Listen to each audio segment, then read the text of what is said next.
Hi, ചുമ്മാ ഒരു night വാക്കൊന്നും അല്ല കേട്ടോ. ഈ വാക്കിന് ഒരു പർപ്പസ് ഉണ്ട്. നമ്മൾ ഫുഡ് കഴിക്കാൻ പോവാണ് നൈറ്റിൽ. അപ്പോൾ അന്നൂനും അർജുനൊക്കെ ഏറ്റവും ഇഷ്ടമുള്ളൊരു കാര്യമാണ് ഔട്ടിങ്ങിന് പോയി ഫുഡ് കഴിക്കുക എന്നുള്ളത്.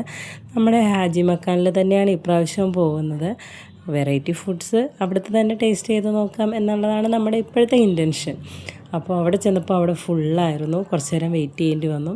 വെയിറ്റ് ചെയ്തിട്ട് ഞങ്ങൾക്ക് ഒരു ടേബിൾ കിട്ടി. ഞങ്ങൾ കയറിക്കഴിഞ്ഞപ്പോൾ ഇത് നമ്മുടെ സ്ഥിരം പ്രഹസനമാണല്ലോ. ഏത് ഹോട്ടലിൽ ചെന്നാലും അവിടുത്തെ മെനു കാർഡ് എടുത്തൊന്ന് സ്ഥിരം നോക്കുക. പക്ഷെ പോകുന്നതിന് മുമ്പ് നമ്മുടെ മനസ്സിൽ എന്തെങ്കിലും ഉണ്ടാകുമ്പോൾ ഒന്നെങ്കിൽ പൊറോട്ട, ബിരിയാണി, അതല്ലെങ്കിൽ മന്തി, ഇതൊക്കെ നമ്മൾ ചാർട്ട് ചെയ്ത് വെച്ചിട്ടായിരിക്കുമല്ലോ പോകുന്നത്. പിന്നെയും അതിൽ നിന്നൊന്ന് മാറ്റിപ്പിടിക്കാൻ തയ്യാറാവുന്നത് ഞാൻ മാത്രമേ ഉള്ളൂ. ഇത് ജസ്റ്റ് ഷോ ഓഫാണ് കേട്ടോ. ആദ്യമേ എന്നോട് പറഞ്ഞിരുന്നു കുഞ്ചു, അമ്മ എൻ്റെ വീഡിയോ എടുക്കണേ എന്നങ്ങനെ. ഹായ്, ഇതേ പച്ചവെള്ളം കണ്ടോ, ഗ്രീൻ ആപ്പിൾ വാട്ടറാന്നൊക്കെ കുഞ്ചു പറയുന്നത് കേട്ടു. എനിക്ക് പച്ചവെള്ളം പോലെ തന്നെയാണ് തോന്നിയത്.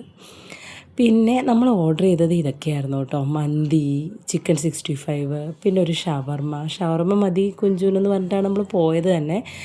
പിന്നെ മന്തി വേറെ എന്തൊരു വെറൈറ്റി ഫ്ലേവറായിരുന്നു, ഞാൻ ഓർക്കുന്നില്ല അതിപ്പോൾ.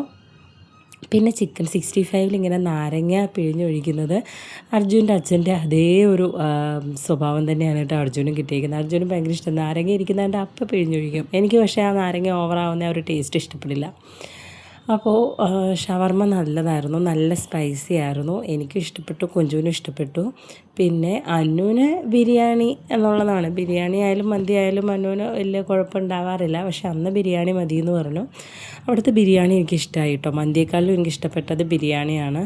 പിന്നെ അങ്ങനെ ഞങ്ങൾ കഴിച്ചു. ഇപ്രാവശ്യം അമ്മയില്ല കേട്ടോ. അമ്മയ്ക്ക് സ്റ്റിച്ചിങ് ഉണ്ടായിരുന്നത് കൊണ്ടും പിന്നെ ഞാനുമായിട്ടൊരു ചെറിയ സൗന്ദര്യപ്പിണക്കമായിരുന്നത് കൊണ്ടും അമ്മ വന്നില്ല. ഞങ്ങളത് പാഴ്സൽ ചെയ്ത് വാങ്ങാമെന്ന് വിചാരിച്ചു. അങ്ങനെ പാഴ്സലും ചെയ്ത് ബില്ല് കൊടുക്കുകയാണ് കേട്ടോ. ഇങ്ങനെ ബില്ല് കൊടുക്കുമ്പോൾ GPay ചെയ്യുന്ന സമയത്ത് ഒരു ഏണിംഗ് മെമ്പർ എന്ന നിലയിൽ ഭയങ്കര സാറ്റിസ്ഫൈഡ് ആവാറുണ്ട് കേട്ടോ ഞാൻ.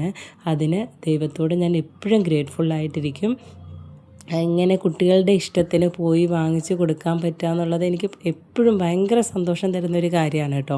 അതിൻ്റെ ഇടയ്ക്കാണ് അന്നു അവിടെ ഒരു സാധനം കണ്ടിട്ട് അത് വേണമെന്ന് പറഞ്ഞത് കേട്ടോ. ഇതാണ് പണ്ടത്തെ നമ്മുടെ ജീരകമിഠായി ഇല്ലേ, ആ ജീരകമിഠായി ഇപ്പോൾ ഒരു ബോട്ടിലൊക്കെ ആക്കി വന്നേ ഉള്ളൂ. പിന്നെ കുറച്ചും കൂടെ ഫ്ലേവറൊക്കെ തോന്നി. അങ്ങനെ അതൊക്കെ കഴിച്ചിട്ട് ഞങ്ങൾ പതുക്കെ വീട്ടിലേക്ക് നടക്കുകയാണ് കേട്ടോ. അങ്ങനെ നടന്ന് ഞങ്ങൾ ഞങ്ങളുടെ കൂടെ ഇണയാൻ വേണ്ടി പോവുകയാണ്. അപ്പം ഇന്നത്തേക്ക് ഇത്രയേ ഉള്ളൂ. Bye bye.